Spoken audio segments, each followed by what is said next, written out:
Good morning students. How are you? Hope you all are fine and healthy at your home. Okay, now we start our chapter 3, the Delhi Sultanate 1. The Turkish invasion. Muhammad, who was the ruler of Ghazni, was the first Turk invader to invade India. He attacked India 17 times during the course of 25 years. The defeat of Prithviraj Chauhan marked the end of Rajput rule in India. Gauri appointed Qutb Uddin Aibak as his governor. The Sultanate period. The period between 1206 AD and 1526 AD is known as Delhi Sultanate. The Delhi Sultanate saw the rise and fall of 5 dynasties: the Slave dynasty, the Khilji dynasty, the Tughlaq dynasty, the Sayyid dynasty, and the Lodi dynasty. The Slave dynasty. The earliest 3 rulers of this dynasty are called Mamluks or slaves because they were either slaves or the sons of the slaves. Qutb Uddin Aibak, the first slave ruler of the Slave dynasty, was Qutb Uddin Aibak. Aibak was sold to Muhammad Ghori after the Qazi's death. His strength of character, his loyalty to his master, apart from his military skill, earned him the position of commander in Ghori's army. Conquest. Aibak also entered into matrimonial alliances with his rebels and thus strengthened his position apart from setting the newly created Islamic State in order. His character and achievement. He was tolerant ruler and treated his subjects with justice without discriminating between Hindus and Muslims. He started the construction of Qutub Minar at Delhi, which was completed by his son-in-law and successor Iltutmish. Iltutmish was one of the greatest rulers of the Slave dynasty. It was due to his intelligence and nobleness of character that he was married to his master's daughter and appointed governor of Gwalior. His difficulties. Iltutmish became the ruler, but he was surrounded with difficulties on all fronts. Since Iltutmish was a slave, he had no hereditary claim to the throne.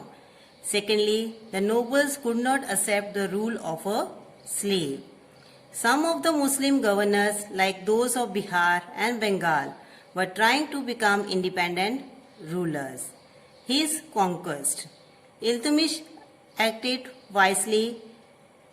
He suppressed the high nobles, defeated the rulers of Sindh and Ghazni, and brought Bihar and Bengal under his control.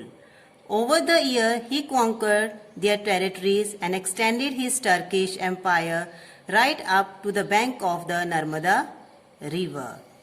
Iltutmish's intelligence and far-sightedness saved India from the horrors of Mongol invasion. Character and achievement of Iltutmish.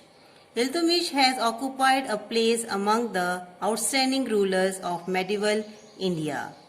He was a great patron of art and literature. He also invited scholars, Muslim saints, artists and artisans to Delhi. Iltutmish trained a band of good slaves. He is said to have introduced new silver and copper currency. He was very much religious in his personal life. Razia Sultan. Iltutmish died in 1236 AD. Before his death, he nominated his daughter Razia Sultan as his successor to the throne because according to him, none of his sons were capable of the throne. She was brave and a courageous lady. She always dressed like man, rode horses and held darbars. After the death of Razia, a number of less important sultans came to the power except Balban, who was a strong and an iron-willed sultan. His difficulties. Balban had to face a number of problems after his accession to the throne. The nobles had become very powerful and majority of them had become disloyal to the throne. The governors of the provinces were raising their heads at regular intervals, strengthening the position of the sultan. Balban took the following steps in this regard. He glorifies the position of the sultan and followed the policy of blood and iron. All the nobles were asked to attend the court in court dress. He had an excellent spy system. Balban ruthlessly uprooted the thieves and robbers by clearing out their hideouts in the forest. He himself marched against the governor of Bengal who had revolted against him. Balban died in 1286 AD. The Khilji Sultans. Jalal-ud-Din Khilji was the founder of Khilji dynasty. Alauddin Khilji ascended throne in 1296 after killing his uncle and father-in-law Jalal-ud-Din Khilji, the founder of Khilji dynasty. He was a very ambitious and liked to be called the second Alexander. His empire extended from the river Brahmaputra in the east to the Arabic Sea in the west. He strengthened his spy system. Hope the children you all understood the chapter.